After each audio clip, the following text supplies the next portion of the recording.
So this is Midrash session number 7. And we're going to dedicate it Le'ilui Nishmat Yosef Chaim ben Ephraim. Zichrono Livracha. That's right. Yosef Chaim was a Ben Ish Chai, that's right. That's why it's a very popular name. Yeah. So the Midrash is as follows. Now, actually, this is a collection of Midrashim, but they all are on the same subject matter. Okay, these Midrashim revolve around Shlomo HaMelech and his wedding specifically. So let's see what the Midrash says. Some of these are actually Midrashim from Midrash Rabbah. Some of them, like the first piece, is actually from the Gemara. So actually from Masechet Shabbat. The Midrash says, Rabbi Yehuda said in the name of Shmuel, at the moment that Shlomo HaMelech married the daughter of Pharaoh, she brought 1,000 kinds of music into the bedroom and said, this is how they serve such and such an idol, meaning this music is what they play before, let's say, whatever idol, and this is how they serve such and such idol, and he did not protest against her. It's a very interesting thing to do on your wedding night. I mean, why would she be exposing him to all this idolatry? And Rabbi Yehuda said in the name of Shmuel, at the moment that Shlomo HaMelech married the daughter of Pharaoh, the angel Gabriel descended and placed a stick in the ocean. Sediment gathered around that stick, and there was built the metropolis of Rome. Very interesting. So we have two noteworthy descriptions of what's happening on the wedding night of Shlomo HaMelech.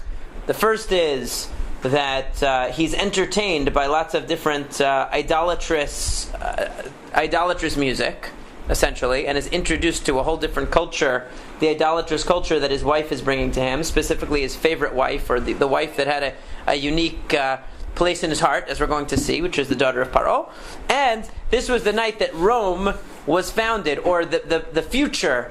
In other words, the future Rome, it's as if the foundation stone was set for the future Rome to be built. And we know that Rome, especially in the times of the Gemara when this was being written, is most associated with what event in Jewish history? What did the Romans do that we... destruction of the second Beit HaMikdash, right? Second Beit HaMikdash. So when you think of Rome, you think of the destruction of the Beit HaMikdash, and the idea that it's as if the Midrash is saying that on this night that Shlomo got married to Bat Paro, the destruction of the second Beit HaMikdash, of course the first one would be included too, but this destruction of the second Beit HaMikdash was predestined from that moment, as it were. You know, that's what the Midrash is saying, that the angel came down and started building Rome. So the enemies of the Jewish people who would eventually destroy the Beit HaMikdash were already set in motion, so to speak. That's what the Midrash is saying. But the question is, why? Okay, let's see what the Midrash goes on to say. Now, these other Midrashim are actually from Midrash Rabbah, various places in Midrash Rabbah. Rabbi Ishmael said, on the night that Shlomo completed the construction of the temple, he married Bitya, daughter of Pharaoh. Okay, so this Midrash is adding another element to the story, which is that this wasn't just any night. This was the night that the Beit HaMikdash had just been finished. In other words, Shlomo HaMelech had been working very hard to construct the Beit HaMikdash. He had been overseeing the construction. I don't mean that he was in the trenches, literally putting, brick on brick, but he was overseeing it, he was directing it, he was supervising. And the day that it was completed, the night following the completion, you would assume that it would be a very festive night. Finally, the Beit HaMikdash is finished, and tomorrow it's going to open for business. And Shlomo HaMelech that night decided to have his wedding that night, because finally, just like Jews wait for the, right after Tisha B'Av or whatever it is, right after a period of time where you're where you're involved with other things. Bat Paro, right? Yes. So that's when he got beat up by his mom after that. That's coming next. Yeah. Yeah. So listen to what happened according to this version of what happens on the wedding night. So there was joy of the celebration of the temple, as well as the joy of the celebration of the daughter of Pharaoh. There were two parties going on. There was a party of the construction of the Beit HaMikdash and a party of the wedding of Shlomo. What did the daughter of Pharaoh do? She stretched a kind of curtain over King Solomon's bed and affixed in it all kinds of precious gems and pearls that shone like the stars and constellations of heaven. So what happens when you're sleeping in a room that has curtains over all the windows? It's very... What? It's very dark. You always go back to sleep. You never know when it's morning because you have no source of light, right? You don't know when it's light. So what happened? So every time King Solomon tried to get up, he saw those stars and constellations, so he continued to sleep until after the 4th hour of the day. Would you know what the 4th hour of the day is? Yeah. What's the significance of the fourth hour of the day? Zman Tefillah, actually. Zman Kriyat Shema is the third hour. Right? The fourth hour is already Zman Tefillah, which in those days would have been the time for Korban Tamid. In other words, he missed, according to this, the first day of the day of the Beit HaMikdash is open for business. He missed the first Korban Tamid that was offered. You forgot all right? He had the key. Don't jump ahead. We're going to get to it. Don't worry. Okay, so that's each one of these midrashim adds a layer onto it. So this midrash adds the layer that curtains of constellations and stars were put around the room, so that he kept falling back asleep until finally he wakes up and oh my gosh, I missed it. Rabbi Levi said that day the morning sacrifice wasn't offered until the fourth hour of the day. And the Jewish people were sad because that was the day of the dedication of the temple, and there was nothing they could do. The keys of the temple were underneath the pillow of King Solomon, and they were afraid to wake him out reference for the kingdom. In other words, nobody's going to knock on the door and say, "Hey, Shlomo Melech, bring a chair. Don't worry, come." Nobody's going to say, "Hey, Shlomo Melech, it's time to get up. Bring the keys. We need to open the Beit HaMikdash already. What are you doing sleeping?" First of all, it was his wedding night. Who's going to disturb a chatan on the first day after his wedding night? That's not nice. Secondly, he's the king.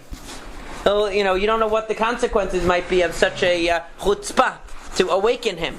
So therefore, they refrain from doing that. And what ends up happening as a result? Who suffers as a result of this? The whole nation suffers. Everyone suffers because the first day that the Beit HaMikdash was open for business, it's not running on time. Okay, it's past the time. And if you know anything about the Beit HaMikdash, not only did they not run late, they always ran early. I mean, the service in the Beit HaMikdash usually started at the crack of dawn. They didn't wait till 10 a.m. to start doing the service of the Beit HaMikdash. So these things are all happening. Now, let's take a look at the next Midrash. So we really have 4 Midrashim. They're all focusing on the same event, and they each add a layer of detail. Okay? Do we have facts here that we know are true? We'll see what facts we know are true from the text when we go into the text. I'm starting with the nice stories because that's how I... supposed to open the... That was what it said. He had the keys. He didn't show him. Mom would have when only one person... The mom is in the next part. Don't worry. Don't jump ahead. Oh. We've got everything laid out here. I laid everything out so you didn't have to jump. Okay, I'm so sorry. Okay? Yeah. Don't worry. Okay, so we have first the music that the daughter of Pharaoh brings into the bedroom on the first night. We have Gavriel the Malach starting the construction of the city of Rome that night, the night of the wedding of Shlomo. We have the idea of the curtain. We have the idea of the keys. Now we have Rabbi Yudan says all those 7 years that Shlomo built the temple, because it took him 7 years. That is indeed a fact. He did not drink any wine. Once he built it and married Bitya, daughter of Pharaoh, that night he drank wine. He was partying because he's a chatan. He wanted to enjoy himself. 2 celebrations took place, one over the construction of the temple and one over the daughter of Pharaoh. The Holy One, blessed be He, said, "Which one should I accept? These or these?" Meaning, it's a contradiction. How can you be celebrating your wedding to Bat Pharaoh and also be celebrating the construction of the Beit HaMikdash? So it entered his mind to destroy Jerusalem. So you see, that makes explicit what I said above. In other words, the idea that Gavriel coming down on the night of the wedding of Shlomo and putting a stake into the ocean and around not a steak that you eat, a stick into the ocean, and dirt starts consolidating around that stick, and Rome is going to be built there, is a way of saying the Beit HaMikdash is going to be destroyed now because of what you're doing, right? So here it makes it explicit. So this is what this is what is stated, etc. Rav Chunya said that night the daughter of Pharaoh danced 80 kinds of dances. So she had 1,000 kinds of music, 80 kinds of dances, and Shlomo slept until the 4th hour of the day, and the keys of the temple were under his head. This is what we have learned regarding the daily morning offering, that it was offered in the 4th hour. His mother went in and yelled at him, right? Like you said, rebuked him. And some say that Yerovam ben Nevat went in and rebuked him. We're going to see why that's significant. Does everybody know who Yerovam ben Nevat is? Yes. Way after? No, Yerovam ben Nevat is not way after.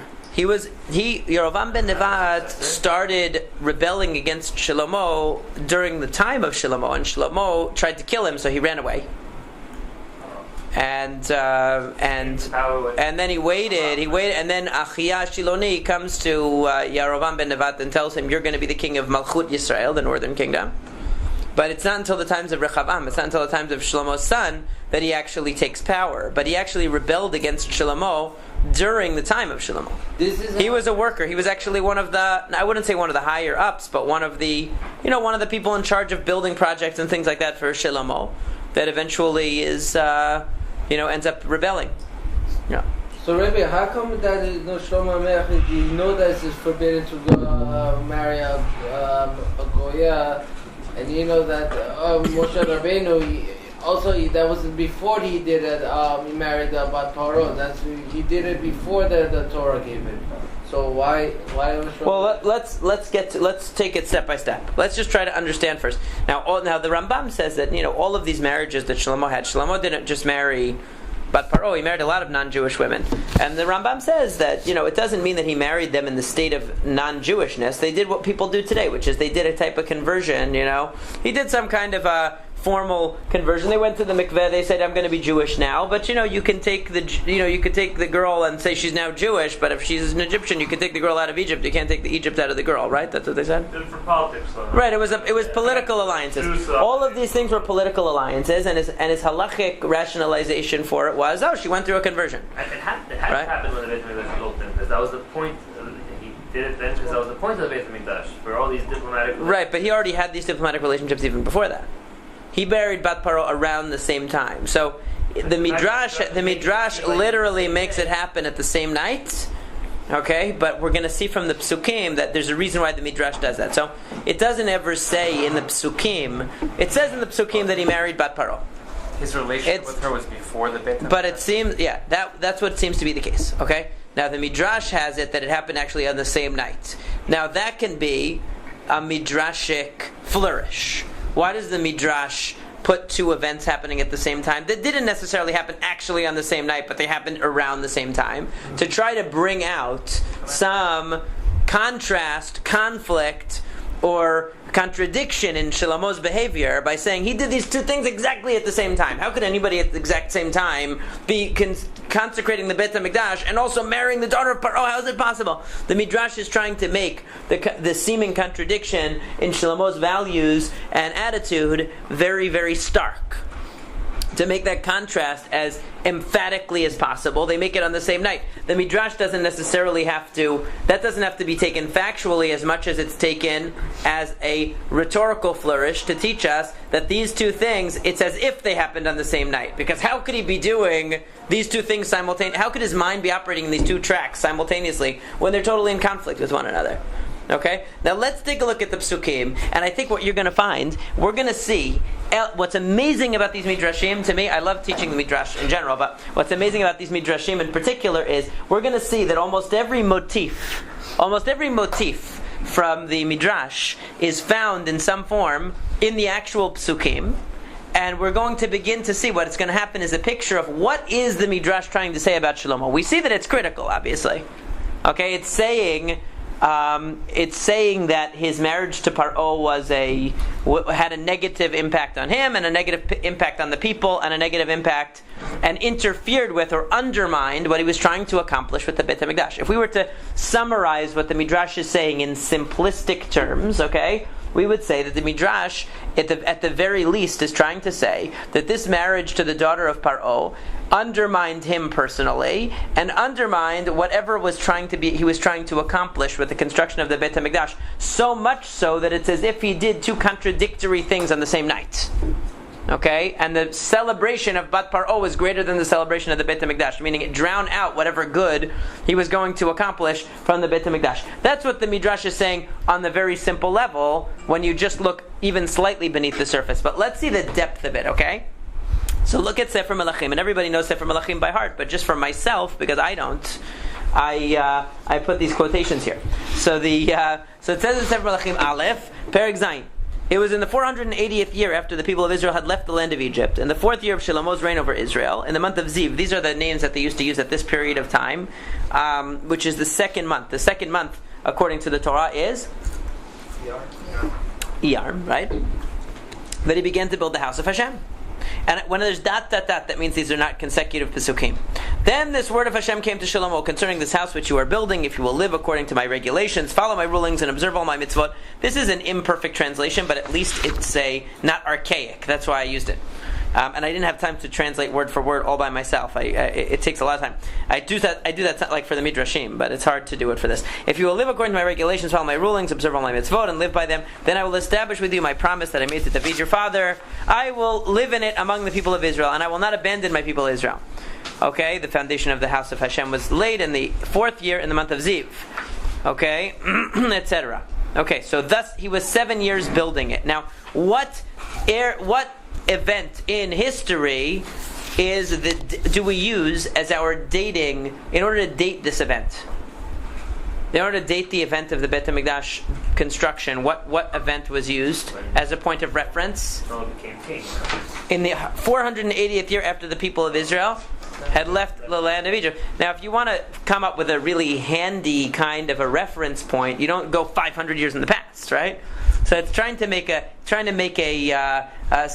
give us a message, give us the idea that the building of the Beit HaMikdash is the culmination of Yetziat Mitzrayim, even though it happened 480 years later. How do we know that? Because when the Jews come out of Mitzrayim and they're going through the sea, what do they say? Mikdash Hashem konenu yadecha. Right? That Hashem is... Why did Hashem bring us out of Mitzrayim? In order to establish a sanctuary, Mikdash Hashem. There's going to be a sanctuary of Hashem, established by Hashem, in the future in the land of Israel. It says, you're going to bring us to your mountain. A place for your dwelling, you have established Hashem. That's in Shirat Hayam that we read every day, right? That's in Azia Shir Moshe. When we talk about the Song of the Sea, that you are going to make a dwelling place for the divine presence. That's your goal. So when was that goal finally realized? In the times of Shlomo HaMelech. Now, what is the irony of using that as the point of reference for Shlomo HaMelech? We are all talking about Yetziat Mitzrayim, leaving Egypt, finally, the ultimate leaving of Egypt. And what is Shlomo doing? Where's Shlomo looking for girlfriends? So to speak. In Egypt. He gets an Egyptian girlfriend, he's marrying Bat Paro.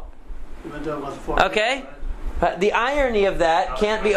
Right? There's an irony there. I mean, we're talking about, finally, we are finished with Mitzrayim. We have finally achieved the goal of Yetziat Mitzrayim. But wait a second. There's one more thing in Mitzrayim I'd like to take, which is the daughter of Paro, which is the ultimate reversal of everything. You're going back to Paro. You're going back to his daughter. It's not the same Paro, obviously, 500 years later. But the idea of the irony, the contrast. And what happens in the next parak? Shlomo built a palace for himself. How long did he take for the palace for himself? 13 years. How long did he take for the Beit HaMikdash? Only 7 years. He put a lot of time into it. This is a whole other story about how fancy and complex and how ornate his palace was and why that was. But if you look at the bottom, it says his own living quarters and the other courtyard set back from the hall were similarly designed. He also made a house like this hall, for Paro's daughter, whom Shlomo had taken as his wife. Okay, so it says they were already married at this time. Okay, now and he waited, of course, for the Beit HaMikdash, it would seem, to be constructed before he did. It was first but you see that although he first seems to have built the Beit HaMikdash before building his own house, it says in verse 51, thus all the work that King Shlomo did in the house of Hashem was finished. So there's an intertwining, there must have been an overlap of the work. It wasn't that he finished everything with the Beit HaMikdash and then he went to his own house. It makes it sound like there was some overlap. It took longer to finish his house than it took to finish the Beit HaMikdash. That's true. But there must have been overlap because right in the middle of talking about his own house, it mentions, thus all the work which King Shlomo did in the house of Hashem was finished. Why does it go back to talking about the house of Hashem? Obviously, these two things, in some way, overlapped. They overlapped with one another. And in the middle of all this is mentioned the beautiful home that he built for his beloved wife, the daughter of Paro. So you're building a Beit HaMikdash, which is the negation of Mitzrayim, which is saying we are not Egypt, we are free from Egypt, we are making a sanctuary for God, and you're also building the love shack. Okay, remember that song? Right? Yeah, you're building a mikdash, lahavdil, for your love of Bat Paro. What's going on here? It's exactly the opposite, reverse. Now that's the first interesting contrast that we see. We see this overlapping of Shlomo's personal building projects.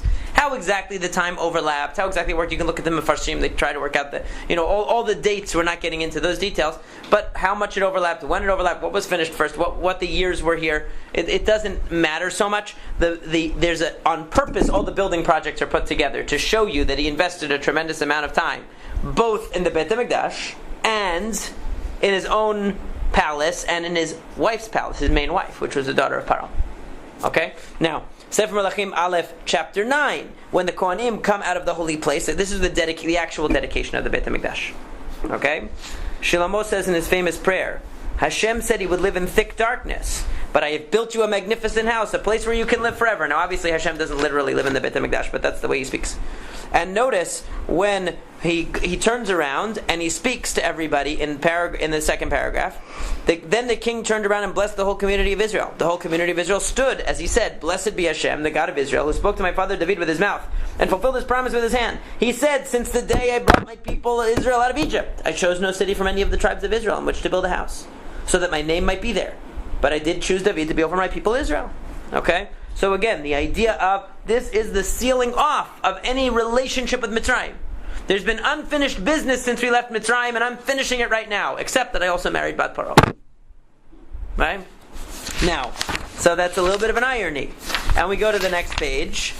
And there I have made a place for the ark containing the covenant of Hashem, which he made with our ancestors when he brought them out of the land of Mitzrayim. Obviously, Mitzrayim is a repeating motif here on purpose to contrast the wedding of the significance of the construction of the Beit HaMikdash, which is we are no longer slaves of Pharaoh, we are no longer involved in the culture of Egypt, but we are sanctifying the name of God through the Beit HaMikdash, but we still have a foot in Mitzrayim, or even 2 feet, because our own king is married to the daughter of Pharaoh. How much closer to Mitzrayim could you be than that?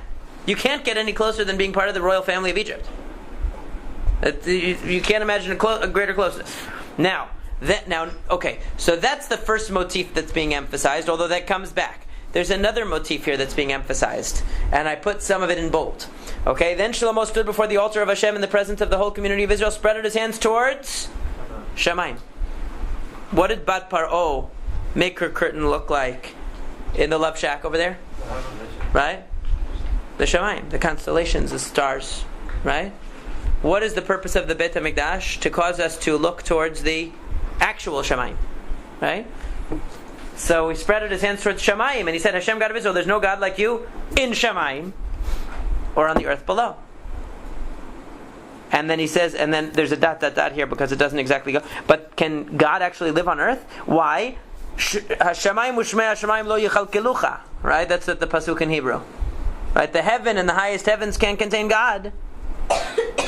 Certainly not this house that I've built. Okay? So the idea of the Beit HaMikdash as, in a way, Sharei Shamayim. It's the way that people come to a recognition of the higher reality, the real Shamayim. We are very much locked in an Eretz focus. We see what's in our immediate environment. We see what's around us. We see what's on earth. We don't look to the Shamayim that much. In fact, if you look at cities, what do cities do? They build skyscrapers. What happens when you have skyscrapers? You can't even see the sky. Right? So we feel like the human world is everything around us. The human world envelops us. We don't look to the sky that much. The Beit HaMikdash is trying to direct us to the Shamayim, to something higher. And if you look at Tfilat Shlomo, you'll see that I bolded, there are actually 3 or 4 more times he mentions Shamayim, but I just didn't want the pages to be that long. So I bolded I only included some of it, but you'll see. And he says, people will pray in this house, here in heaven where you dwell. Right? Here in heaven, then in heaven where you live. Sounds so anthropomorphic. The translation is terrible, but but that's the way it's worded in English here. Okay? But the idea is that Shamayim is mentioned like a dozen times when he's praying to God, meaning that don't think that Hashem lives in the Beit HaMikdash. No. Hashem, you will hear Tishma Shamayim. You're going to hear it in heaven, which means above, not in the. It's not that when you come to the Beit HaMikdash, Hashem lives in there. You're going to knock on the door. Hi, can I please have a conference with Hashem? It doesn't work like that. It's that when people pray in the Beit HaMikdash, their tefillot will reach Hashem because of the heightened kavanah that they're focusing on the Shamayim, not on the limiting environment of Eretz. Okay, that's the idea of Shlomo HaMelech's prayer. Now, the emphasis on Shamayim, and then what does the Bat Paro do in the Midrash? She takes a curtain, and that curtain imitates the Shamayim. But actually, what does it prevent him from doing? actually seeing the Shamayim, doesn't it? It actually covers the real Shamayim. So the Beit HaMikdash is trying to bring people to an awareness of the real Shamayim. And what does Bat Paro do? She makes an artificial one, so he can't see the real Shamayim. Exactly the opposite of what the Beit HaMikdash is supposed to do. Very interesting that, see, the Midrash pulled that motif out of the Tfilat Shlomo. There's no question, because where would they get the idea that she would make a curtain with that looks like the Shamayim? The idea is she's negating your ability to see the real Shamayim. And what was the whole purpose of the Beit HaMikdash? To make you see the real Shamayim. To make you think of that there's something greater than yourself. Not that Hashem lives in the sky. That's very anthropomorphic of a way to think about it. But when you look up at the sky and you see the macrocosm, you see how grand the universe is, even Shlomo himself says it. I mean, that's why you can't say Hashem lives in the Shamayim, because even Shlomo Melech says, Hashemayim u'shmei Hashemayim lo yichalkelucha. The heavens don't contain God. Certainly this little house can't contain God, but when we look up at the heavens and we see the stars and we realize there's a universe that's unfathomably enormous around us, it certainly humbles us and makes us aware of God. And that's the idea of the Beit HaMikdash. So, after Shlomo finished, and you'll see that there's a couple more mentions of Egypt here, and after he had been kneeling with his hands spread out towards Shamayim, he gets up. Okay, so this emphasis on Shamayim definitely makes its way into the Midrash. There's no question. Okay? And then Hashem says again, remember to keep the mitzvot. And and he says at the end that if you don't, in other words, if you don't follow the mitzvot, I'm going to reject you and eject you, and you're going to be an object of scorn. This house that's so exalted now, people will gasp in shock when they look at it and say, why did Hashem do this? And the answer will be because they abandoned Hashem, their God, who brought their ancestors out of the land of Egypt. Brought us out, didn't go back. Right? And took hold of other gods, worshipping and serving them. Now, that's the first piece. Then you look on a little bit further. At the end of 20 years, during which time Shlomo had built 2 buildings. The house of Hashem and the royal palace. Isn't it interesting? Who would think to equate those two things? But they're equated. Following is the account of the forced labor levied by King Shlomo. This was something that Shlomo did that ended up coming back to bite him, which was he levied a very, very heavy tax, but really also labor tax on the people, forced them to work hard. And Pharaoh, king of Egypt, had gone up, taken Gezer, burned it to the ground, and killed the Canaani living in the city. And then he had given it as a dowry for his daughter Shlomo's wife. So obviously, when you get a gift from your father-in-law, you have to make good on it. So what did he do? Shlomo rebuilt Gezer. And he rebuilt a lot of other places too. And the irony here is that Shlomo himself didn't drive out all the Canaanim that were living in the land of Israel. He didn't finish the job. But his father-in-law, who was Pharaoh, comes in and starts driving Canaanim out of the land of Israel in order to give him a gift to solidify the dowry for Bat Paro. Very interesting irony as well. We're supposed to be the one. We're supposed to have left Egypt and be conquering and taking hold of our own land and ridding it of the influences of these foreign powers. Instead, you have Paro coming in, who's not. He doesn't belong in Israel. What's he doing in this area? He's coming in and he's driving Canaanim out and settling it and giving it to Shlomo. Yes. Is there something in particular with the daughter of Pharaoh that was different from the other daughters, or is it just like kind of generalizing, saying he got distracted by his wives? Somehow she had a special influence on him. Because he builds her a special palace. She's obviously like the number one. Okay. He had only 1,000 wives, so being the favorite one is a big deal. 700 Pilakshim, 300 wives. Why did he favor this one in particular? She must have been very special and very regal, and who knows. What about the Moshe Rabbeinu who married Bat Paro also? He didn't marry Bat Paro. Bat Paro was his mom. My mom. What about her? What about her? What he did wasn't like similar to what Shlomo Melech. No, because she did it was the opposite, because she left the Egyptian views and wanted to support the Jewish people. This is somebody who's coming in with alien influence and putting that alien influence on Shlomo. It's the opposite. Oh, yeah. Now, if you look next, the queen of Shiva comes, Malkat Shiva, and she is she's called the Queen of Sheba in English, right? So that you might recognize it, right? She hears about Shlomo. So here you have an example of a regal woman who is not the daughter of Pharaoh. And what happens when this regal woman who's not the daughter of Pharaoh comes? She comes asking him questions. She comes with a great entourage. She brings spices and gold in great abundance and precious stones. Hey, wait a second. What did Bat Paro make that lovely curtain out of? Precious stones. So see, everything in the Midrash they pulled from the Psukim. But it's again a contrast, because when the queen comes and she actually wants to learn about Torah and learn about Judaism, Shlomo is able to teach her and is able to be the source of influence. But when he allows himself to be influenced by Bat Paro, that's when he succumbs to the negative influence. And that's exactly what it says. So she said to the king, "What I heard in my own country about your deeds and your wisdom is true, but I couldn't believe the report until I came and saw for myself. And so your servants and people are so fortunate that they have you to learn from, and blessed is Hashem who put you on the throne of Israel," and so on. She gave him precious stones and so on, and gifts to honor him. So you see, this is an example of Shlomo HaMelech at his best. Okay, and a delegation from a foreign country is coming to do what? Just to learn Torah from him, just to see the great wisdom of Shlomo. But you notice that that in these psukim, he has, not only is the house. She sees the house of Hashem, she sees his house and all that he has as well, and she's impressed by all the bracha. But she sees the house of Hashem. That's the last thing that it mentions, right? And if you in the I guess I didn't add all of the psukim, but it starts mentioning that he had wine at a certain point on the table. In the beginning of Shlomo's Melech's reign, it never mentioned any wine. It starts mentioning that he had wine. So that's already a hint to the idea in the Midrash that he didn't drink wine in the beginning until after the Beit HaMikdash was built, and then he starts drinking wine. Because in the early psukim in Sefer Melachim, it mentions no wine. It only mentions the meat that he used to have, the huge amounts of meat. That's why it says Kesudat Shlomo HaMelech. Whenever we talk about a big Sudah, we say it's like the meal of Shlomo HaMelech, because it talks about the enormous amount of food, but it doesn't mention drink. Then later on, it starts mentioning that he had wine as well. Now, this contrast again is another regal woman, but this regal woman is not a source of trouble. This regal woman is being inspired by Shlomo. She's not affecting him negatively. Okay, now let's take a look at the next section of text here, and then we're going to bring this all together, of course. And that's where it says, King Shlomo loved many foreign women, and the daughter of Pharaoh. Now, when you say that, that means she was special, right? He had a lot of.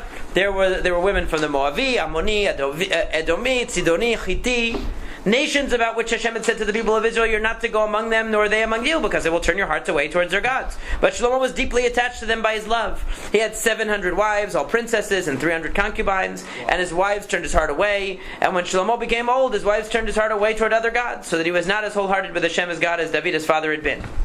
Okay? How come there have been 7 princesses? Well, he was such a powerful king at the time that everybody wanted to think about it. If all the other kings also have a lot of wives, and so they have many daughters, they have daughters, and so all these kingdoms are marrying off, these tribal chieftains are marrying off their daughters to Shlomo Melech because they want to have all the 700 wives in one palace. No, I don't know how. I don't think so, but I doubt it. But they have to buy 700 houses. I don't know how he did it. That I don't know. I wouldn't want to be his accountant. Okay. And Shlomo followed Ashtoret, the goddess of the Tzidoni, and Milkom, the abomination of the Ammoni. And thus Shlomo did what was evil in Hashem's view. Shlomo built a high place for Chemosh, the abomination of Moab, on the hill in front of Yerushalayim, and another one for Molech, the abomination of the people of Ammon. This is what he did for all his foreign wives, who then offered and sacrificed to their gods. So notice that the Psukim are very careful here. Basically, what did Shlomo do?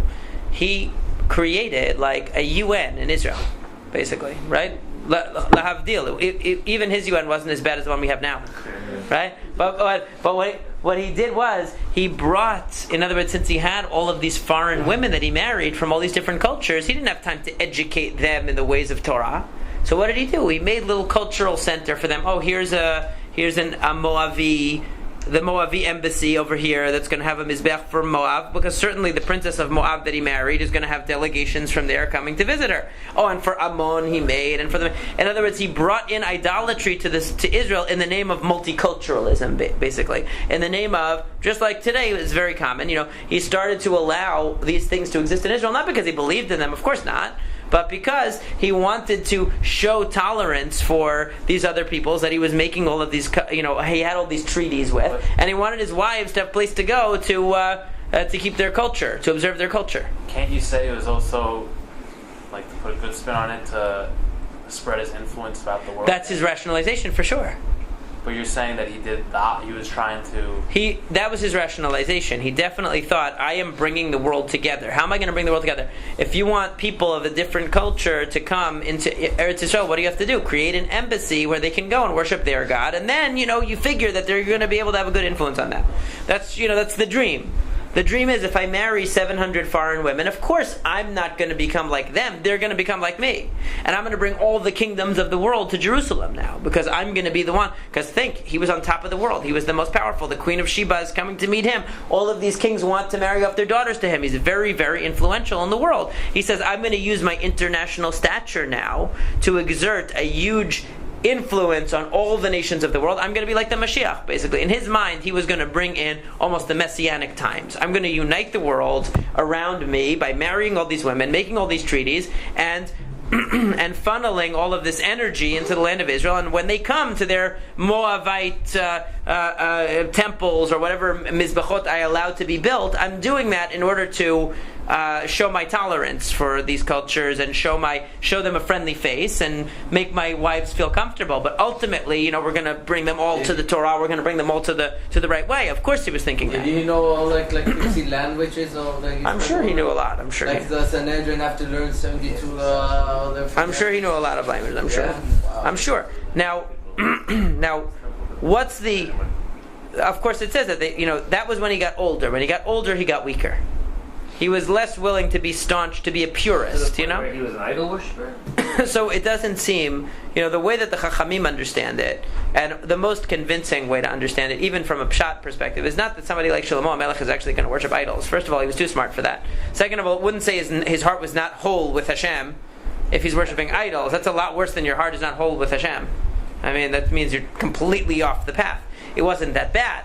But that he tolerated it, that he supported, it would be like if government funding goes to the idol worship, I mean, you're already really compromising what the Jewish people is about.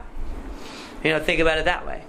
Once you start having state-sponsored, in Israel, state-sponsored altars to Avodah Zarah, no matter what the rationalization is, it's not right. But he became weak. He wanted to compromise. He wanted to find a way to bring people together. And usually the way people do that is by compromising on important principles, and that's what he did. Thinking, rationalizing that ultimately the truth will win out. Ultimately the truth. Of course he must have thought that. Now what happens then? It says then Hashem raises up adversary after adversary against Shlomo. Hadad the Edomi, Retzon the son of Eliada, Yerovam ben Nevat. Okay, and Yerovam ben Nevat, of course, is the worst of all. And it tells the story about how he rebelled against him. He runs away. He's told that, and Yerovam goes to where? To Mitzrayim. Yerovam goes back to Mitzrayim, which is, again, a little bit of a, I don't want to say slap in the face, but some kind of a message about this theme of going back to Mitzrayim. Yerovam runs there, and he ends up revolting against Shlomo and breaking away with the 10 tribes, leaving Shlomo only his small piece of Malchut Yehuda. Now, when we go back to this Midrash, what is essentially the Midrash that we started with? What is it trying to convey to us? What is the point of the original Midrash?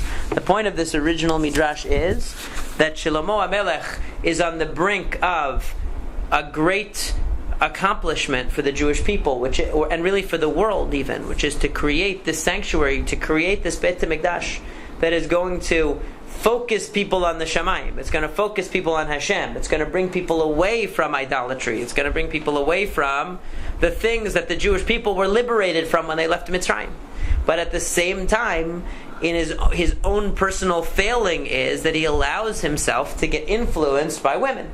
And specifically, as much as he rationalizes and thinks that he can marry these women and not be affected by their values, their views, their attitudes, and their background, the opposite happens. They do exert an influence on him, especially Bat Paro, for 2 reasons. First of all, because Bat Paro is obviously the most regal and significant of the princesses that he marries. So automatically he has a kavod for her. He's going to have a great respect for her because she comes from a very significant, time-honored, important kingdom. She's not just anybody. She's somebody of great significance, number 1. And number 2, he especially loves her. He's smitten with her. He builds her own palace. He equates her in some ways to himself, although he makes sure the palace is not near the Beit HaMikdash. He puts it in a different neighborhood. He doesn't put it near his palace. So he recognizes there's something not exactly kosher about this whole relationship he has with this daughter of Paro. In fact, another Midrash says he waited till his own teacher died before he married Bat Paro, Shimi ben Gera. He waited till he died before he was willing to marry her, meaning that he knew that there was something not 100% Chalak Bet Yosef about the marriage, but he went through with it anyway. And she exerted a tremendous influence on him, sapped his energy, and introduced him to this kind of multicultural way of looking at things that eventually does him in and undermines. In other words, it undermines everything he was trying to do with the Beit HaMikdash. That's the whole idea of the Midrash. So putting whether it's through the music that she brought, whether it's through the dances that she did, okay, whether it's through the wine that he starts drinking. The idea is that he stops being this active crusader for the sake of Hashem and creating the sanctuary to sanctify God's name, and he becomes influenced by, blocked from really having the proper vision, to the point that he falls asleep. In other words, he falls asleep and he sleeps in on the first day that Beit HaMikdash was supposed to be running. Why did he fall asleep? Because he didn't see the heavens. Why didn't he see the heavens? Because instead of the Beit HaMikdash, he was in the house of the daughter of Paro, and she put a curtain over the window that looked like the pretend heavens, right? And the music, of course, and the dancing the music especially is supposed to think of, hey, the music of the Beit HaMikdash. There was music in the Beit HaMikdash. Instead, he's listening to the music of idolatry brought to him by Bat Paro. All of these flourishes in the Midrash don't have to be understood on a literal level. The idea is that his relationship with Bat Paro is blocking him, is preventing him from seeing the reality, from being objective, and from being able to pursue the ideals that he set out to pursue. Not only do they prevent him, but they actually undermine it. The idea of him oversleeping on the first day it was supposed to open means that from day one, it was doomed to fail. Why? Because he was trying to have his cake and eat it too. He was trying to be the person who was going to eliminate the idolatrous influence from Israel by creating the Beit HaMikdash, which was the final touch on Yetziat Mitzrayim, the culmination of all of Yetziat Mitzrayim, which was going to point everybody to the Shemayim and Shemei HaShemayim. It was going to point everybody to the one God. Just like the Techelet and the Tzitzit is supposed to point you to the Shemayim. That's what it was going to do. And instead, what is he himself focused on? His relationship with Bat Paro is overwhelming him. The tiny little relationship between him and Bat Paro is eclipsing the really big picture that he's supposed to be focused on. That's the idea, and therefore, because of that, where does the Midrash get that? From the fact that you see that at the very moment that he's building the Beit HaMikdash, it keeps interspersing mentions of Bat Paro. Oh, he also built himself a huge palace, and he also built Bat Paro a huge palace. At that time, he loved the Bat Paro, and he also dedicated the Beit HaMikdash. Why does it keep going back and forth between these two ideas? To show you that you can't have both of those. The two are not going to work. You can't allow yourself to be subject to being smitten with Bat Paro, which means that her influence, her culture, everything about her is going to influence you. The whole reason why having romantic relationship with, let's say, intermarriage is so negative is because to love somebody, you have to accept them for who they are. You have to accept them, you have to respect them, you have to be able to take in who they are. Like whenever I hear somebody comes and says, well, I dated a non-Jew, but now they're going to convert and they're going to be good. I always say, if you already are dating a non-Jew and you love them that much, then your Judaism can't be that core to who you are. Because how could you be that close and that in love with a person when you have fundamentally different values than the person? How is it possible? Of course they're going to exert influence with you. Their values are going to impact you, of course. It has to be. And that's the danger of that's some of the danger of, romantic involvement with non-Jews. Not the only danger, there's other problems, but that's one of the significant things, that you end up having to compromise on your own. And I see many people that are very proud of their Judaism, they're very proud of their religiosity, they're very proud of Torah and all that, and they get involved with, let's say, a relationship with a non-Jew, and all of a sudden it starts watering down.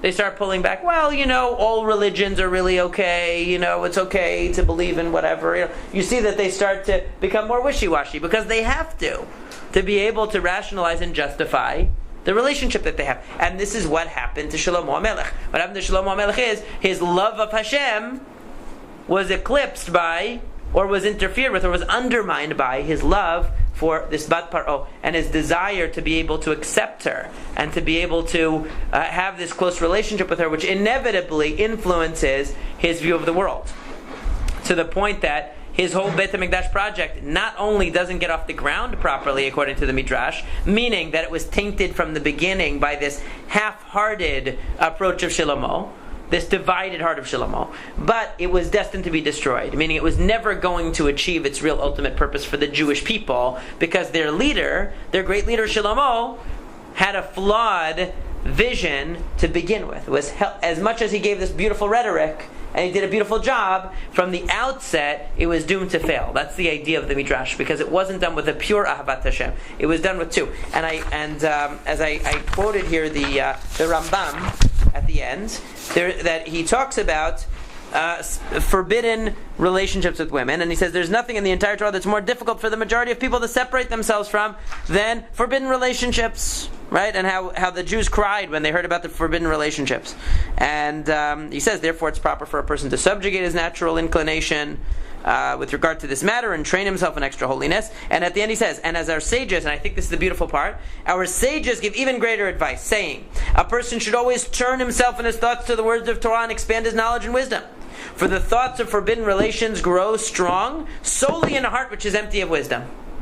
Okay? In other words, so what it's saying about Shlomo, he starts drinking a little bit, he starts relaxing a little bit, he oversleeps a little bit, right? That's what allows him to become vulnerable to the feminine wiles of Bat Paro. Okay? And then it says, in Shlomo's words of wisdom, it's written, it is a beloved hind, arousing favor. Her breast will satisfy you at all times. You shall be obsessed with her love. What is that talking about in Mishlei? It's talking about wisdom. But it describes wisdom like a woman. In other words, it's saying you can only have one true love. Okay? Your true ultimate love is either going to be wisdom and knowledge of Hashem, or it's going to be the love of women. If you try to divide the two, if you try to have both, one is going to undermine the other. One is always going to win out over the other. Shlomo tried to have both. He tried to simultaneously maintain both, and his love of Bat Paro ended up pulling the carpet out from under not only his own project of the Beit HaMikdash, which was a great dream to unite not only the Jewish people, but the world in Avodat Hashem, but it undermined, in other words, it didn't only undermine that, but it undermined really the opportunity to have Geulah, ultimate redemption for the Jewish people.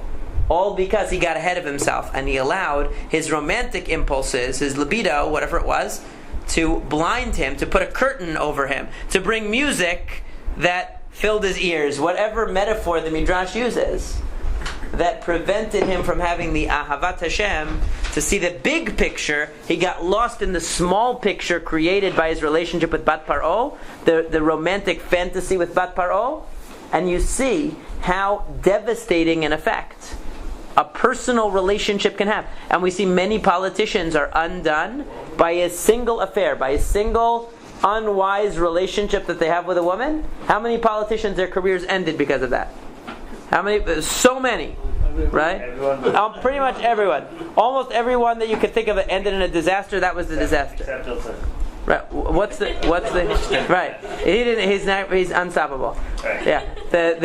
But the reason why it has the reason for the impact that it has is because the reason why it's such a dangerous thing is because once you allow that small picture to eclipse the big picture, you can no longer be on message anymore. You can no longer be focused on your mission anymore. And that's the danger of it. That's the danger of having a politician like that, or having these scandals with these generals in the military that are, end up having relationships with people that they shouldn't, with journalists or whatever it is, because your relationship with that woman or that significant other is going to eclipse your sense of the ultimate task that you're out to accomplish. That is always the fear. And that's exactly what happened to Shlomo. But the Midrashim bring it out, making the wedding night the night of the dedication of the Beit HaMikdash, to show you that whole big, grandiose vision that he had to bring the Jews to the ultimate stage of their redemption, to bring the world to its ultimate state of redemption, is undermined because he himself falls prey to, succumbs to the return to Mitzrayim. He allows himself to slip back into and to be charmed by Mitzrayim all over again because of his relationship with Bat Paro. And the power of that one individual to pull the carpet out from under everybody is really a devastating one. But that's what the Midrash is trying to show. It's a beautiful Midrash. What about the